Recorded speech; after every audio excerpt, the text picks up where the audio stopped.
Welcome to the SVG-TV news for Tuesday, May 31st. I'm Carol Cato with the details. The Ministry of Agriculture is working to strengthen food security in St. Vincent and the Grenadines against a number of external shocks. Addressing the opening ceremony of the 9th meeting of the OECS Council of Ministers on Environmental Sustainability Conference at the Beachcombers Hotel, Planning Officer in the Ministry of Agriculture, Deborah Daniel, says the global-19 pandemic and more recently the Russia-Ukraine war continues to threaten government's ability to feed its people, as it has created supply chain issues and resulted in increased food prices. Daniel says the agriculture sector also suffered a serious blow during the 2021 eruption of the La Soufrière volcano, which caused over $230 million in damage. Existing challenges have been amplified. The Ukraine-Russian war has caused exponential increase in global food and agriculture import prices and further supply chain disruption. The urgency to produce more food in our region is greater now than ever before. Grassroots initiatives and agro-entrepreneur incentives, especially for the young, like yourselves, are available to enhance food systems through nutrition, sensitivity, and gender responsiveness. In recognition of these challenges, Daniel says the ministry has been working with various governmental and non-governmental organizations to assist local farmers. One such collaboration, Daniel says, was with the Food and Nutrition Project, FAN, which launched a number of initiatives such as the Women's Farmers Academy and monetary grants aimed at improving the output of the agricultural sector. I hope more incentives like this one available to train our young women to become our next generation of entrepreneurships are available. This initiative has indeed provided an opportunity for farmer groups to strengthen their production capacity post the volcanic eruption.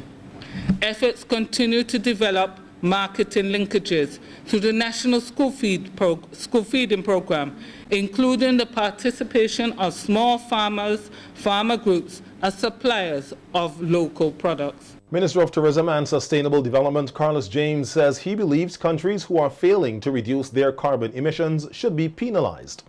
Also addressing the opening ceremony of the conference of OECS Council of Ministers on Environmental Sustainability, Minister James says small island developing states, SIDS, such as St. Vincent and the Grenadines, continue to be adversely affected by climate change, with rising sea levels and increasingly destructive weather systems. He says regional governments are burdened by spending significant sums of money to mitigate these effects of climate change, while countries with large carbon footprints are not taking action. Look at the budget of many of our small island states, capital expenditure. A significant amount of resources are allocated in mitigation, adaptation, loss and damage. While we should be focusing on achieving the targets under the Sustainable Development Goals, also to deal with poverty, hunger, quality education, good healthcare systems, we have to put a lot of the resources in ensuring that we protect lives and livelihoods from the impact that is felt on these small island states as a result of the challenges of climate change. And in some cases, we may have to look at legal mechanisms and push that agenda whereby there are penalties for countries who simply fail to act.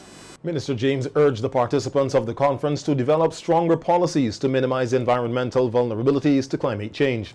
He adds small island developing states need to send a strong, clear, and unified message on the global stage. Here in St. Vincent and the Grenadines, we have had the challenges of not just the pandemic, the eruption of the La Soufrière, but also we have had to grapple with the impact of climate change. We have had to deal with the challenges that many of our small island developing states and our vulnerabilities in particular face. We have to, from a Council of Ministers standpoint, and from our position here, look at developing stronger, more focused,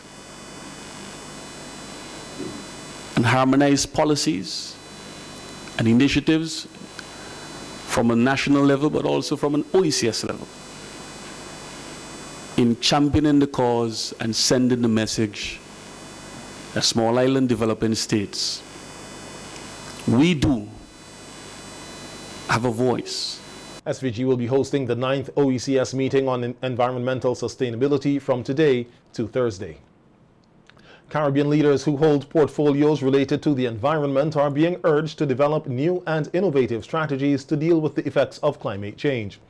This from Director General of the Organization of Eastern Caribbean States, the OECS, Didicus Jules, who delivered the opening remarks at the Council of Ministers meeting. Jules urged participants at the forum to seek to forge new relationships with agencies and organizations who can assist the region.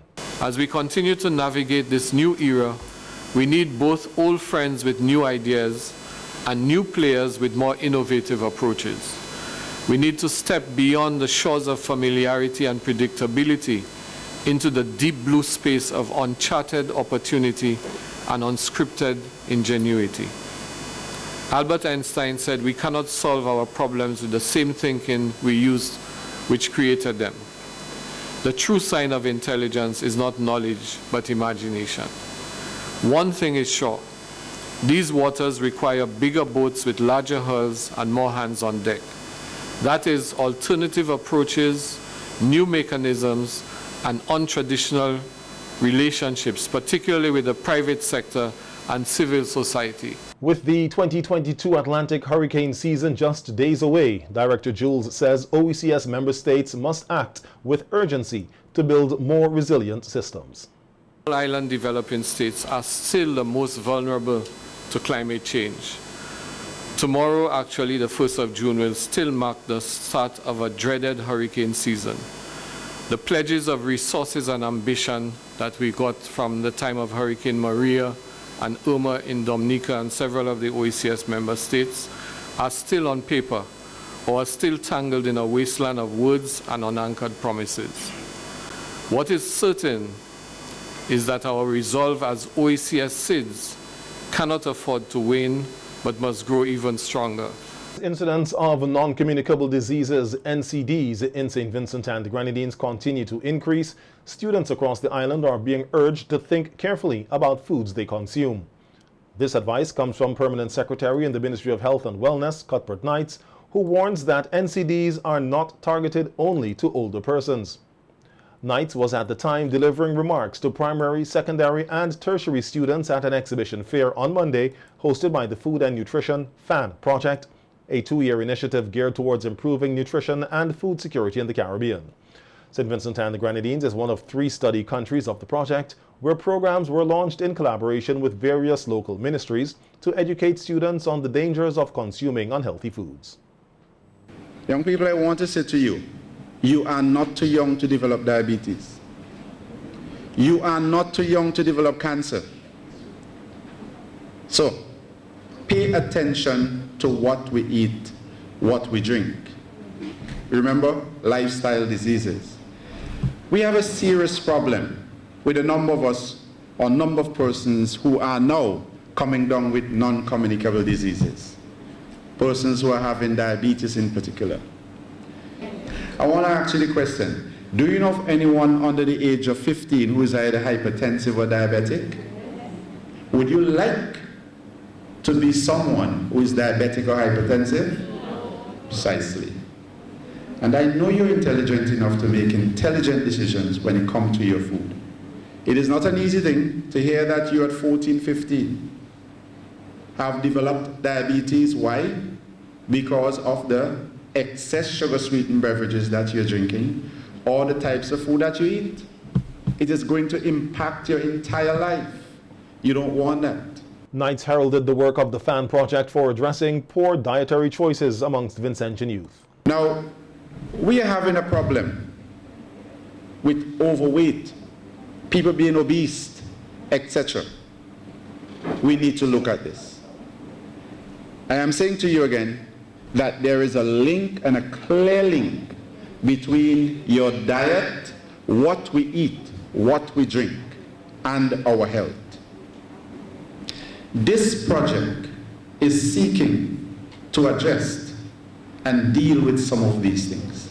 This project is so concerned about the level of obesity, the overweight, the diabetes, the hypertension, that this project is saying, you know what?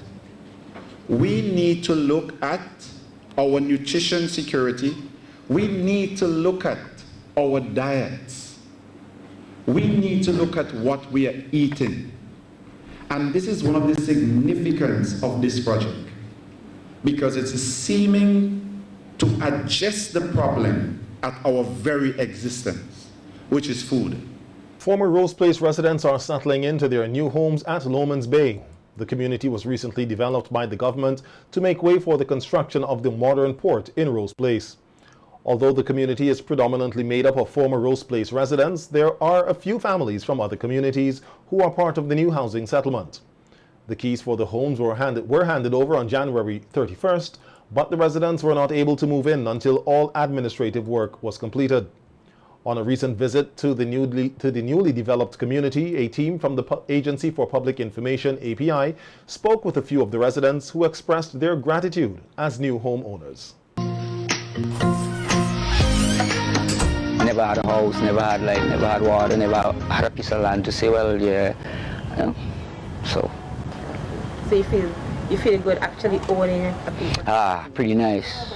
It's the best thing that could happen to anyone. As when night come, that's the basic concern. Where are you gonna lie? Well, feel comfortable, feel nice, feel like, you know, actually like somebody too. I feel settled, because where I was at Rose Place, where I had to wait on someone to go in the bath or to use the toilet, now where I'm more convenient, where my kids are very settled, we don't have to wait on anyone, we have our own convenience, and the environment is nice, clean, safe and friendly, and my kids love it, and I do as well. The residents also spoke of the conveniences that come along with home ownership. My first night, I actually came down for the Magnum Splash, which was the 3rd of May. It was good. Best sleep I had in a very long time. And I was very happy. First night I moved down, I cooked the same night because I didn't cook the day. So I cooked the same night, and when I reached down, I was happy. I was so happy till, well, me go sleep, me never know when morning clean. So happy. Me go inside, me clean out, me pack away. Me never done pack because my bedroom not pack away yet. Community liaison officer for the Port Modernization Project, Marlon Stevenson, said the residents are already settled in, with some expanding. Been doing stuff for themselves. As you look around and see, persons have been trying to put in a row of blocks here to, you know, reduce the erosion here and there and stuff like that. So persons are helping themselves, and we do wish that they understand that this is theirs. In the interim, they have an occupancy agreement. After the occupancy agreement, we expect them to have title to the property. And that property will be theirs for the generation. They could pass it on, they can go to a bank, borrow money on the property and stuff like that. But until they get the deed, they have to adhere to the occupancy agreement. The Bookament Community Disaster Response Team, CDRT, in collaboration with the Fire Department of the Royal St. Vincent and the Grenadines Police Force, recently provided an opportunity for residents of the Bookament community to become trained in fire safety. The training is part of a series of activities organized by the Bookament CDRT to observe 1 year since the emergency response team was launched in May of 2021. The fire safety training was accompanied by training in disaster preparedness by disaster manager in the Ministry of Education, Kathy Badnock. President of the Bookham NCDRT, Santa Cruikshank, has indicated that community training in managing emergencies will be a priority for the group, as well as encouraging families to design a simple family disaster plan. The Bookham NCDRT has completed both their community disaster plan and the community resilience plan. In March of 2022, the CDRT commissioned a climate smart bus shelter with support from Global Affairs Canada, the Canadian Red Cross, the Ministry of National Mobilization, and BRAGSA. It was a victory of 3 when the curtains came down on the 2022 Primary Schools Math Quiz hosted by the Ministry of Education and National Reconciliation in partnership with Hodder Education. 3 boys emerged champions in the keenly contested competition of 3 rounds. Kaj Murray of the Windsor Primary School came out on top, ahead of Orion John of the Fairhall Primary School in 2nd position, and Julian DeFreitas of the Sugar Mill Academy, who placed 3rd. The finals showcased a total of 6 boys and 2 girls. In round 1, the 5th graders answered short questions from 4 categories of mathematics: number concepts, geometry, measurements, and data handling. In round 2, the problem-solving section, they were asked to use their mathematical skills to build a simple structure. The 3rd round was the speed round, in which the students were given 2 minutes to answer as many questions as they could. The other schools that participated were the Kingstown Preparatory School, represented by Julian Dowers, Dixon Methodist School, Jolia John, Connery Roman Catholic Primary, Gabriela DeFreitas, Georgetown Government School, Osei Abbott, and Canaan Government School, Joel Laborde. All 8 participants received medals and trophies, and the top 5 were awarded brand new gadgets. All compliments Hodder Education. President of the Indian Heritage Foundation, Junior Bacchus, is inviting Vincentians of all races and ethnicities to be part of this year's activities to commemorate Indian Arrival Day. Indian Arrival Day is celebrated every year on June 1st as a remembrance of the Indians who arrived in St. Vincent and the Grenadines as workers between 1861 and 1880. This year's celebration of Indian Arrival Day will take place at Indian Bay Beach from 7 a.m. tomorrow, at which time a reenactment of the arrival of Indians will be hosted, where a boat will leave a specified location and arrive at Indian Bay. Some persons dressed in Indian wear sail on a ship as if they're just coming out of India and do a reenactment of that experience of 1861 on the 1st of June. And we will have a ceremony at Indian Bay following the reenactment experience. So I'm here to invite all the Vincentian public to come to Indian Bay on Wednesday morning if you can make it at 7 o'clock. We hope that the program should finish by 8 o'clock, so you can just inform your boss if you have to go to work at 8 that you will be a little late. But we want to invite all our Indian supporters. It's not for Indians, it is for people who want to celebrate and to commemorate the Indian heritage. And the Indian Heritage Foundation is hosting this event. So we will have that event starting at 7 on the 1st of June, the Wednesday morning. We are going to invite representatives from the government. Rennie Batiste has always been supportive of us. She certainly will try to make it once she is in good health. And we want other persons like the Indians who are attending some of our universities who have never experienced it.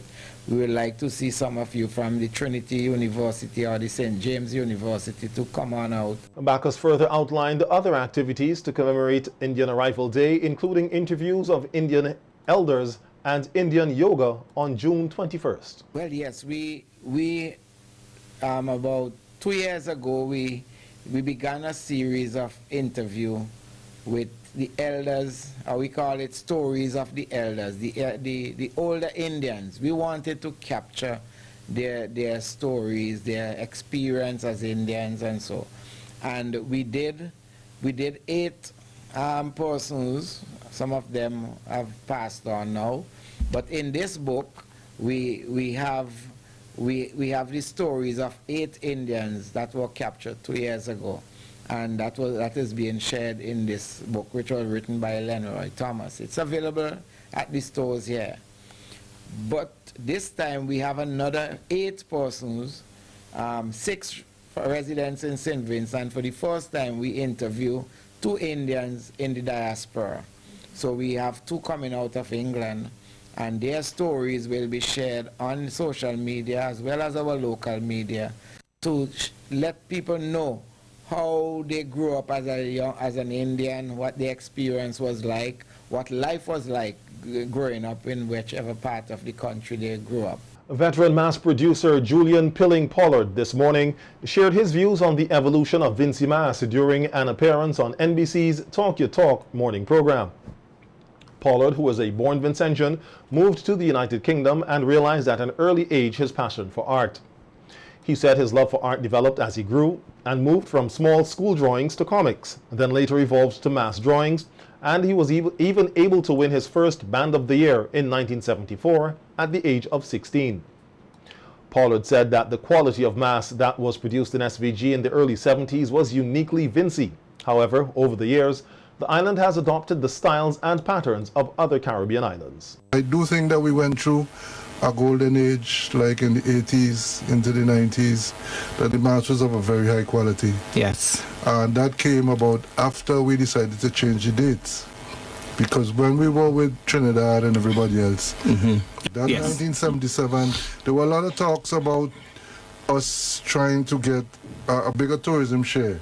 We wanted people to be able to come from Trinidad, and that happened, you know, but unfortunately, we sort of threw the baby with the bathwater, and after a while, we began to follow other people and not pay attention to our traditional forms. It's funny that Grenada, you know, took their job, and now people leave Germany and China and all over the place to go to Grenada to see job. And we had all these things, but we sort of just got rid of them to be somebody else. As he acknowledged the drastic shift in costume designs over the years, the longtime mass producer said that whilst room should be made for modern mass, he does not believe that all costumes should be judged together. In Lucia, they had two categories. Yes. So that these bands, which are basically about entertainment, about the experience. Experience, yes. You know, and then there was that traditional, where, as we said, is a part of a cultural identity. So they didn't have the party bands could not win Band of the Year. Okay. They were judged separately. Separately, okay. But okay. we sort of lumped everything into one. And in a sense, we sort of lost a direction. Emmeline Nash Barber, also known as Mama Lynn, is today, May 31st, celebrating her 102nd birthday. Emmeline is from Spring Village, North Leeward. She migrated to New York in 1986 and is currently living with her daughter, Jana Williams, in Queens, New York. Excuse me. Emmeline gave birth to 11 children, 3 are deceased and 8 alive. She has over 100 grandchildren, great and great-great-grandchildren. She is alive to see her 4th generation. Emmeline enjoys the simple things in life. She loves to pop bubble wrap and often refers to it as her company when watching TV. Her favorite color is red. Her favorite game shows are Wheel of Fortune, Jeopardy, and Family Feud. Her favorite television show is General Hospital. Emmeline also loves to tell stories of her life growing up, and all her generations enjoy listening to her. Emmeline is still of sound mind and fully aware of what's going on around her. She kicked off her celebration on Saturday, May 28th, with a Zoom celebration, so her children and grandchildren from St. Vincent and Canada were able to chat with her. After this was a grand celebration at her residence. We all join her children, grandchildren, relatives, and friends to wish Emmeline a happy 102nd birthday.